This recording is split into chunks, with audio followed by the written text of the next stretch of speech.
अस्सलाम वालेकुम।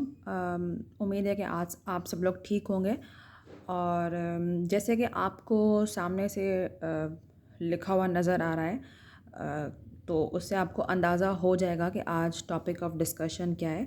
तो basically today's topic of discussion is porcelain fracture. ठीक है, इसमें हम कुछ चीज़ें डिस्कस करेंगे, लाइक टाइप्स ऑफ फ्रैक्चर करेंगे जो आप लोगों को यहाँ पे नज़र आ रहा है, टाइप्स। उसके बाद हम कॉजेज़ को डिस्कस करेंगे, थर्ड हम रिपेयर को डिस्कस करेंगे। ठीक है, उसके अलावा भी कुछ क्वेश्चंस हैं जो मेरे माइंड में हैं, तो वो भी हम लोग जो है डिस्कस करेंगे रिगार्डिंग प्रोस्लिन फ्रैक्चर। ठीक है, तो फर्स्ट ऑफ ऑल जो है मैं आप लोगों से जो डिस्कस करूँगी वो regarding types of fracture discuss करूँगी। हमारे पास जो है टाइप्स जो है वो 3 टाइप्स हैं, स्टैटिक, कोहेसिव और एडहेसिव। ठीक है, ये टाइप्स हैं प्रोस्लिन फ्रैक्चर के। तो जो स्टैटिक है उसको हम कैसे डिफाइन करेंगे? Where is a segment of porcelain fracture but remains in place. ठीक है, ये आपका हो गया स्टैटिक। सेकंड है कोहेसिव फ्रैक्चर। वो क्या होता है? Fracture that occur within the body of porcelain. ठीक है, इसको हम चिपिंग फ्रैक्चर भी बोलते हैं। और जो थर्ड हमारे पास आ गया वो है एडहेसिव फ्रैक्चर। उसको हम कैसे डिफाइन करेंगे? वो ऐसे करेंगे कि fracture of bonding interface between the veneering and core porcelain और between the porcelain and metal substrate. Simply आप बोल दें between the porcelain and metal substrate. ठीक है, तो ये आपके 3 टाइप्स हो गए प्रोस्लिन फ्रैक्चर के। उसके बाद बात आपको सेकंड क्वेश्चन जो यहाँ नज़र आ रहा है वो नज़र आ रहा है कॉजेज़ का। क्या कॉजेज़ हो सकते हैं प्रोस्लिन फ्रैक्चर के? तो कॉजेज़ में आपको कॉजेज़ होते हैं which is related to the patient, and कुछ कॉजेज़ होते हैं those are related to the dentist और क्लिनिशियन। ठीक है, तो अगर पेशेंट रिलेटेड बात करें तो हमारे पास फर्स्ट कॉज आ गया ट्रॉमा। अब ट्रॉमा डिफरेंट रीजंस की वजह से हो सकता है, like fall, road traffic accident हो गया, स्पोर्ट्स इंजरी कोई हो गई, उसमें हम जो है ना बोल सकते हैं कि ट्रॉमा। उसके बाद अक्लूजल इंटरफेरेंसेस, ये सेकंड कॉज है पेशेंट रिलेटेड। उसके बाद इंक्रीज ओवर बाइट, पैराफंक्शनल हैबिट्स, ये सारी जो कॉजेज़ हैं वो पेशेंट रिलेटेड कॉजेज़ हैं। फिर उसके बाद क्लिनिशियन रिलेटेड हो गए, उसमें आपका इनसफिशिएंट टूथ रिडक्शन हो गया, मार्जिन सिलेक्शन प्रॉपर नहीं है, इंप्रेशन रिकॉर्ड प्रॉपर नहीं है, इम्प्रॉपर ट्रीटमेंट एंड डायग्नोसिस है, लाइक आपने लॉन्ग स्पैन में जो है प्लान किया है, वहाँ पे ज़्यादा चांसेस होते हैं फ्रैक्चर के।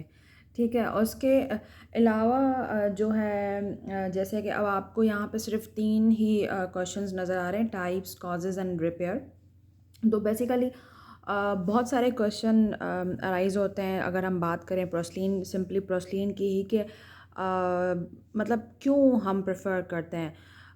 Just because of high aesthetic requirements हम जो है ना जाते हैं ऑल सिरामिक या प्रोस्लिन सिरामिक की तरफ।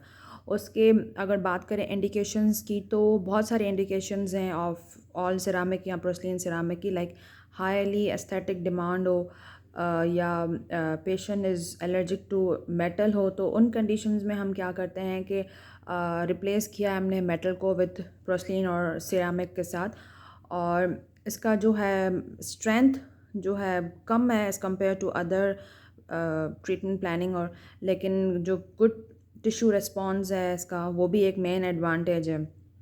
ठीक है, तो ऑल सिरामिक जो होता है it's made up of the biocompatible material ना, that would minimise the risk of allergic reaction. तो बेसिकली ये कुछ एडवांटेजेस हैं जिसकी वजह से हम जो है ना प्रेफर कर रहे हैं ऑल सिरामिक रेस्टोरेशन। जैसे मैंने आपको इंडिकेशंस में बताया था कि कौन सी रीज़न्स हैं जिसकी वजह से हम सिलेक्ट कर रहे हैं, जबकि पता है कि स्ट्रेंथ जो है इसकी कम है, जिसकी वजह से ही चांसेस हो रहे हैं फ्रैक्चर के ज़्यादा। तो strength basically always been a serious concern for dental ceramic. So we have a various technique for strengthening the dental ceramic. First technique जो हमारे पास है वो है क्रिस्टलाइन रीइंफोर्समेंट, सेकेंड है केमिकल स्ट्रेंथनिंग, थर्ड ग्लेजिंग और फोर्थ है split cast technique. ठीक है, अब यहाँ पे आपको सिर्फ 3 क्वेश्चन नज़र आ रहे हैं, पर मैंने यहाँ पे एक और क्वेश्चन डाल दिया है अपने ही आंसर से। लाइक मैंने बोला कि strength is major serious concern for dental ceramic, ठीक है। तो ये भी एक क्वेश्चन हुआ कि what are the various technique for strengthening the dental ceramic, ठीक है। तो टेक्निक मैंने आपको बता दी, एक बार फिर से मैं रिपीट कर रही हूँ। लाइक क्रिस्टलाइन रीइंफोर्समेंट, इसमें क्या होता है, addition of high proportion crystalline phase which improve the resistant to crack propagation. Secondly chemical strengthening की बात की तो उसमें क्या होता है, exchange of small alkali ion with large ion used for the feldspathic porcelain, जिसकी 80% स्ट्रेंथ जो होती है वो इंक्रीज़ हो जाती है। थर्ड हमने बात की ग्लेजिंग थी। ग्लेजिंग, उसमें क्या करते हैं हम, addition of glaze surface to increase the strength, ठीक है। और लास्ट में हमने बात की स्प्लिट कास्ट टेक्निक। तो ये 4 मेथड्स हैं जिसकी वजह से हम जो है ना स्ट्रेंथ उसकी सिरामिक की इम्प्रूव कर सकते हैं। उसके बाद बात आती है रिपेयर की। तो रिपेयर में हमारे पास मेथड्स हैं, डिफरेंट मेथड्स हैं।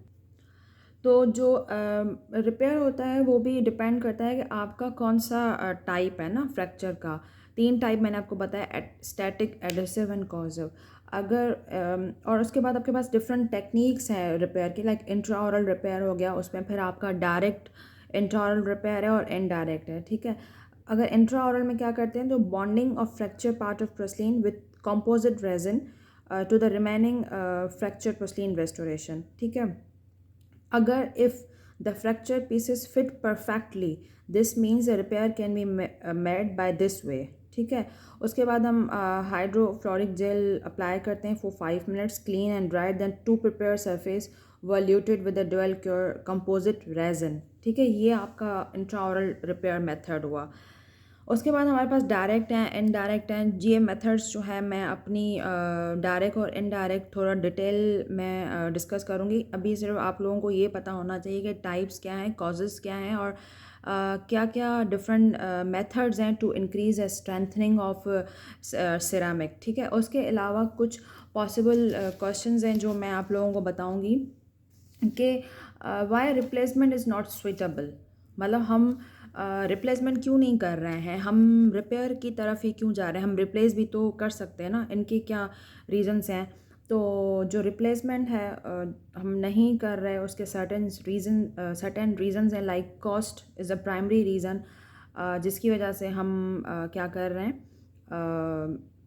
रिपेयर कर रहे हैं रादर देन रिप्लेस। उसके अलावा सेकंड कॉज है टाइम कंज्यूमिंग, और थर्ड जो मेजर कॉज है वो है risk of damage to the abutment while removing the restoration, ठीक है। ये जो है कंडीशंस हैं जिसकी वजह से हम जा रहे हैं towards a repair rather than replacement.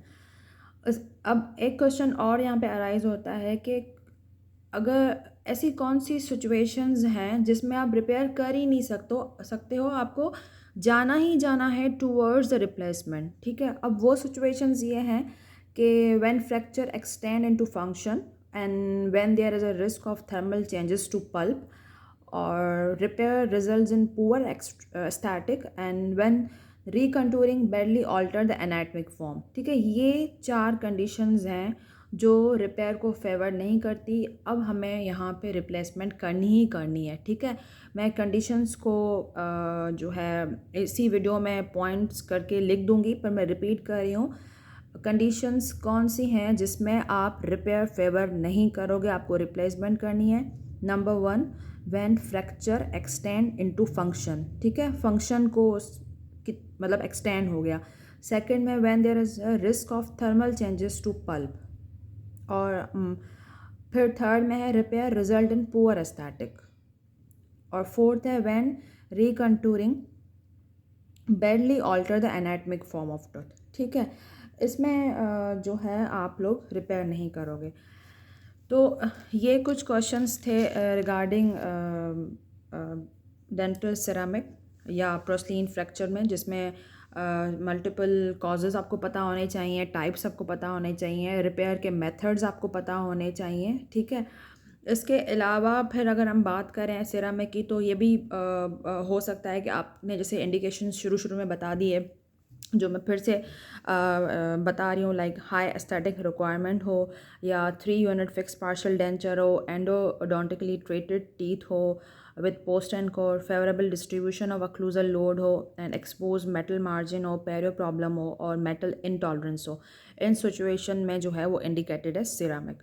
उसके अलावा अगर आपने इंडिकेशन की बात की है तो आपको कंट्राइंडिकेशंस भी पता होने चाहिए कि किन सिचुएशन में हम नहीं दे सकते, लाइक हाईली कैरियस इंडेक्स हो, इनसफिशिएंट कॉर्नल टूथ स्ट्रक्चर हो, teeth very thin faciolingually, patient with parafunctional habit या unfavourable distribution of occlusal load और इम्प्रॉपर क्वांटिक स्पेस हो, ठीक है, एंड आइसोलेशन प्रॉपर ना हो, वहाँ पे आप नहीं दे सकते।